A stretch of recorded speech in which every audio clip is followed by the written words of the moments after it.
Mula sa simpleng pangarap hanggang sa ngayon, ang bawat kanto at liko ay may kwento ng buhay. Dati naglalakad lang, ngayon may motor na.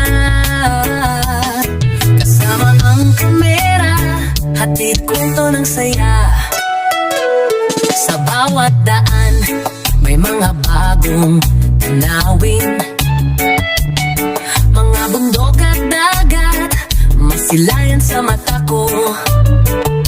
Bilog na mundo, pero ang saya ay hindi nalilimutan. Sa bawat vlog ko, may aral na makikita. Minsan ang buhay ay mahirap at magulo, pero sa bawat pag-ikot ng gulong, may tuwa. Mr. Bon TV, hindi lang tungkol sa